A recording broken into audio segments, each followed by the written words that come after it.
Yes, after gaining supremacy over the Deccan, the British turned their eyes towards Bengal. Bengal was a very rich province. Bengal was known for fertile soil. The Ganges Delta. So, the wealth in Bengal that attracted the British. So, Robert Clive's attention turned towards Bihar, Odisha and Bengal, that part of India. Farooq Shire was the ruler of Delhi then. He was a Mughal ruler, a descendant of the great Mughals, a descendant of Aurangzeb. He was ruling over northern India. And under him, many feuds were taken care of, parts that had been assigned to them. Farooq Shire had an understanding with the British, who wanted to mint money in Bengal, utilizing the situation there. Farooq Shire gave them dastaks. Dastaks. This is a new word now.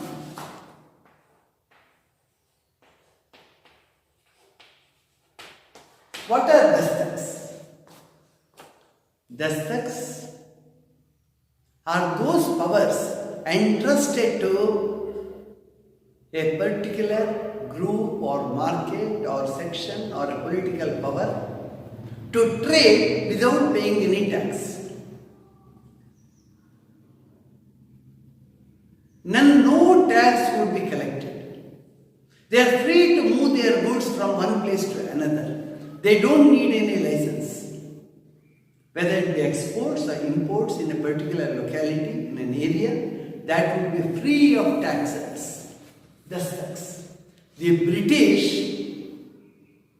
were given dastaks. East India Company was given dastaks. Farooq Shire wanted to keep the British happy so that they won't turn against him. Farooq Shire, in order to keep himself safe, well protected, well guarded, he gave away dastaks to the East India Company. An important turn of event.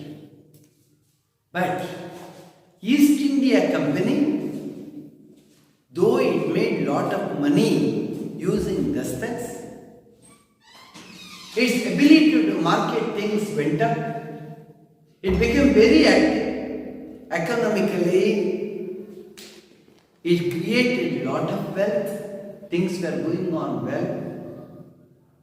The officials of the East India Company, they started playing their own game.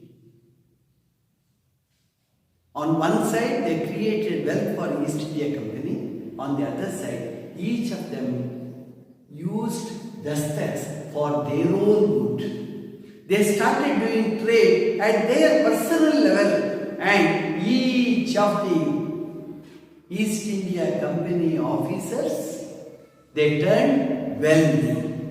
They made lot of money. News reached Farooq Shire. Farooq Shire got very angry. He got disturbed. If I gave dastaks, it was for the East India Company, not for the individual officers of the East India Company. Anyone would have got angry with these things. He got enraged. So Farooq Shire started opposing it. And Sirajud-Dowla, who was the then Nawab of Bengal, he opposed it. He got angry over that. So it was a situation of confrontation. So far they were friends.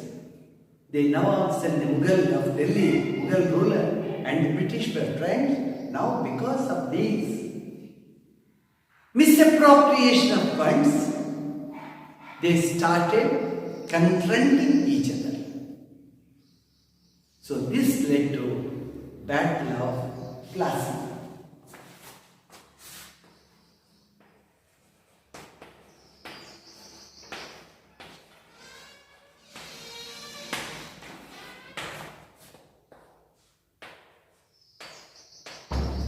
In the year 1757.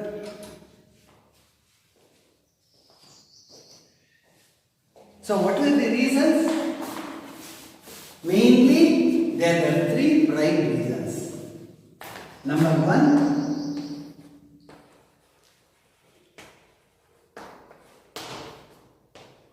misuse of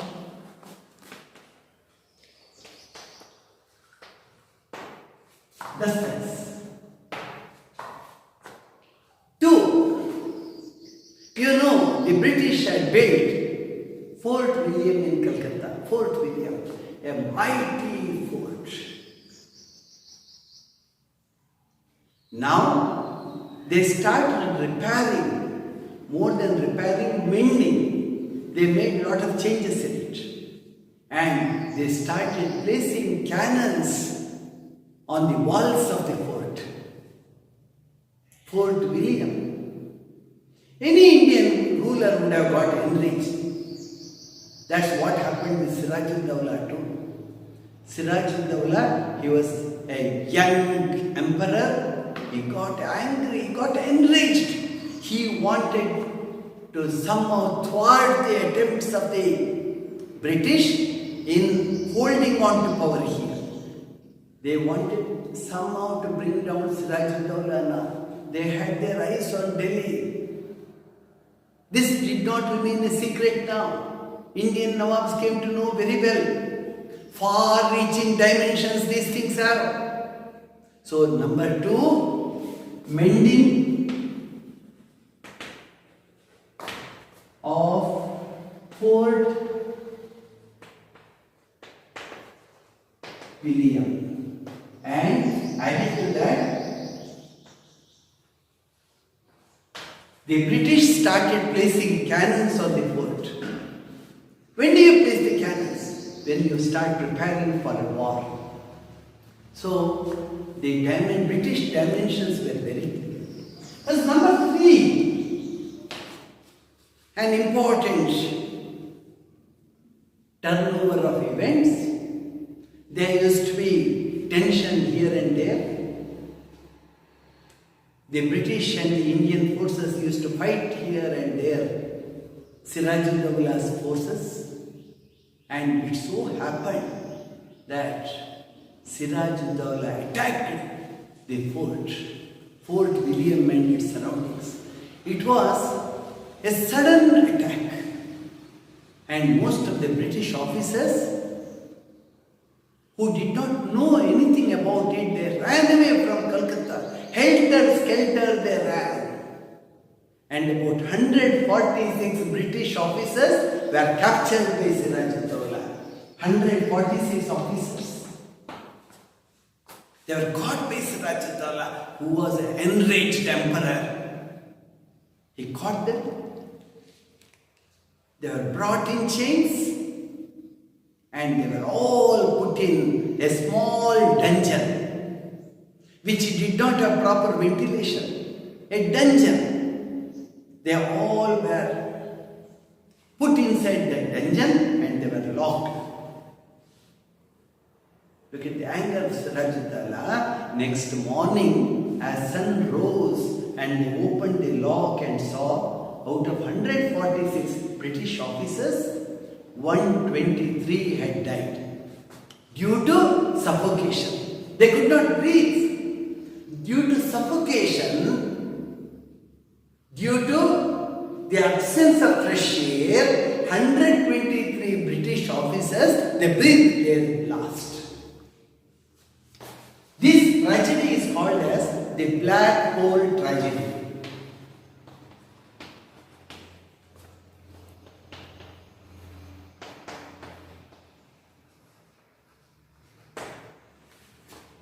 Out of 146 officers, 123 got killed. This, as the news reached Robert Clive, who was in the Deccan, he got angry. He rushed his forces, a huge force, to Bengal and declared war on Siraj-ud-Dawla. So, black hole tragedy, it triggered. Anger was there. Ultimately, the war got triggered because of the black hole tragedy.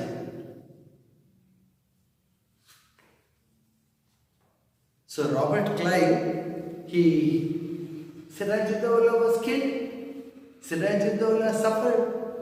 The war had a decisive end. Nawab Siraj-ud-Dawla, he was finished. His forces got destroyed. And the British appointed Mir Jafar, a Nawab, a relative of Siraj-ud-Dawla, as the new Nawab. The British did not want to rule on their own because administration is a big headache. They wanted an Indian Nawab who would listen to them. So Mir Jafar became the new ruler, new Nawab. And Mir Jafar he was actually the military head of Siraj-ud-Dawla. Military head. There too, I can just draw your attention to the cunning nature of the British. Instead of going for a head-on war with Siraj-ud-Dawla, they met Mir Jafar and told him, you help us. When we attack Siraj-ud-Dawla, you remain neutral. You call back your forces. Don't enable him to win the war. And you will kill Siraj-ud-Dawla and you will be the next Nawab. You will be the Nawab. You are only a military head now. You will be the Nawab of Bengal. And Mir Jafar listened to the British and he remained neutral during the Plassey War. That was the main reason why the young, adventurous Siraj-ud-Dawla, he was fooled. So time and again you become very clear about the cunning ways and means the British used to take up in order to woo the Indian Nawabs and kings. So Siraj-ud-Dawla was killed on the battlefield itself. Now what was the outcome of Plassey War? Very important. Immorality of the Indian kings. The British, the soldiers, the political heads, everyone was immoral. Everyone was selfish. There was no unity. Integrity was missing. So lack of unity enabled the British to pave their way into the corners of power. So greed of the businessmen here again. Businessmen were immoral. They wanted to mint money, amass wealth. So the divide and rule policy of the British worked very well. Otherwise, Mir Jafar would not have turned against his own ruler. Immoral he was. So, after Siraj-ud-Dawla, Mir Jafar becomes the Nawab. The company got exclusive rights of trade in Bengal. Mir Jafar was a puppet in the hands of the British now. So whatever the British wanted, they were able to get. And they forced war indemnity on Mir Jafar. Mir Jafar was told to pay 17 lakh rupees to the British from the treasury of Bengal as war indemnity. What do you mean by war indemnity? War losses. Whatever expenditure the British had incurred on the Plassey War has to be made good. So Mir Jafar had to pay off that, shell out that much of amount to the British. The company continued to be very greedy. It was not happy with that. They wanted things to move faster. Mir Jafar, they started projecting him as an inefficient ruler. The British wanted their coffers to be filled again and again. They wanted to rob India, loot India, and Mir Jafar had to help. Mir Jafar had some other plan for Bengal. He could not act on that at all. So they brought down Mir Jafar, they brought him down, and his nephew Mir Qasim was made the ruler now. Mir Jafar was asked to step down by the British, and Mir Qasim, his nephew, became the ruler of Bengal. He was a very efficient person, a far-sighted person. He had that administrative ability he had. He was a great ruler. Was he allowed to continue being given a free hand? No, it did not happen. Within 7 years of Plassey War, Bengal got ready for another war. That is the Battle of Buxar, 1764. Remember, the difference is 7 years. A 7 years rule. Qasim, he was very active, sharp, he had the acumen. The British did not want that. They wanted somebody who is inefficient to sit there, that said that they can loot the treasury very well. The British were horrible. They were crooked. They did no good to India. Indian wealth was looted by people like Robert Clive and many others who succeeded him later. Mir Qasim was very efficient, I said. He remained very loyal to the company too. There was no reason that company should become angry on him. But company played all games on him. All games. And he was asked to pay 2 lakh pounds to the company. The British asked him 2 lakh pounds. And a few more places. Those 2 were handed over. But still, the British, their greed did not end. Now, Mir Qasim, he felt the pinch. And he declared himself as an independent ruler. The British are no more, they don't have any hegemony now. I am independent, he said. The British too wanted that. The situation to turn to that. Because the war needs to be declared now. All business, what did Mir Qasim do? Dastaks had been given to the British, you know. The British did not have any taxes imposed on them. Now he decided all the businessmen of Punjab too, not Punjab, Bengal too, will not have any tax imposed on them. Business is duty free. Trade is duty free. No one need to pay any tax to the government. The British got angry on that because when the Indian traders were asked not to pay taxes, they were highly competent, the British started suffering. There was competition in the market. When it's tax-free, taxes, I said, high taxes. It's 50% or so. When taxes were not there, the Indian tradesmen did very well in the market. So Indians competed very well. The British suffered.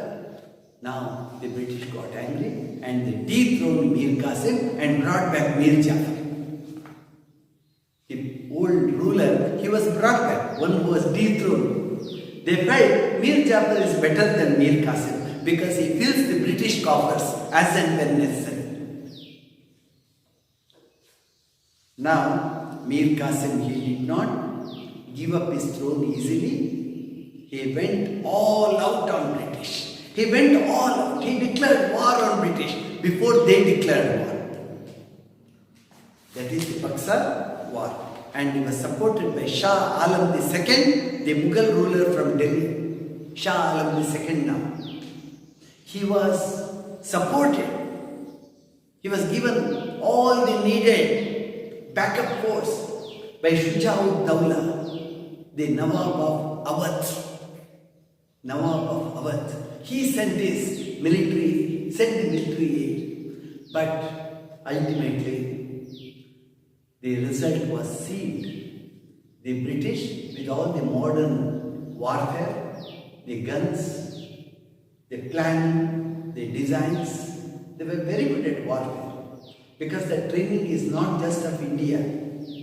The training was right from Europe. There they used to fight continuously with the French and other forces. So they were very good in designing, playing warfare activities, they were exceptionally good. So in the Buxar War, Mir Qasim was defeated. He runs away. The combined forces, they surrender. Ultimately they catch hold of Mir Qasim. He was brought, he was tortured, killed. So that was the end of Mir Qasim. Now what were the outcomes? Outcomes of the Buxar War. Did the British make profit from that?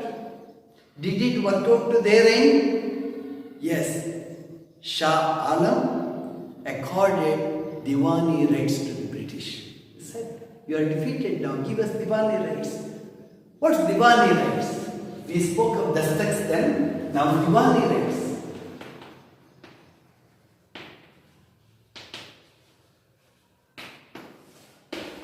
Diwani rights, rights to collect taxes. Revenue rights went to the hands of the British. It's almost surrender. The British collect their taxes and whatever remuneration has to be paid to the officers or clerks and all, they would pay. Administration can remain with the Indians. They are not bothered. Right to collect taxes would be supervised, would be taken over by the British. Diwani rights. Shah Alam II gave away all the rights over Bengal for an annual fee of rupees 26 lakhs. For giving the Diwani rights, the British said, we will pay every year 26 lakh rupees to you. Don't ask about taxes or whatever we collect from people. It is for us to decide, and the British started collecting. Shah Alam was happy. What else to be done? He kept quiet. He agreed to give away Diwani rights for a mere amount of 26 lakhs per annum. Mir Jafar dies. Now Mir Jafar dies. His son was paid pension. His son had to ascend the throne. He was paid pension. They said, why do you rule? We will pay you pension. Sit, be happy. You won't have the burden of rule even. We will do everything. So he was paid pension and entire administration was taken over by the British. Entire administration. Now Bengal belongs to us. The British said. So the British became the real holders of power in East India, eastern part of India. The fertile fields of Bengal, the wealthy land of Bihar, and Bengal went into the hands of the British. Dual government came into force. The British did not want to administer. They said, administration you do. Indian kings were again made to sit on the throne. We don't want to rob your power. You sit on the throne. You do the administration. But taxes we will collect. Criminal jurisprudence, running of the courts, we will run it. You do not know how to run the courts. We run. Offenders would be punished by us. You will be the puppets. I do use the word puppets. You are puppets now on the throne. This is what they wanted. People, they go and meet the Indian Nawabs, but actual power center will be British. So this is how the Battle of Plassey and Battle of Buxar. There were two nails driven into the course of things that were happening in India. British, who were very powerful in the Deccan, turned to be powerful in the north too.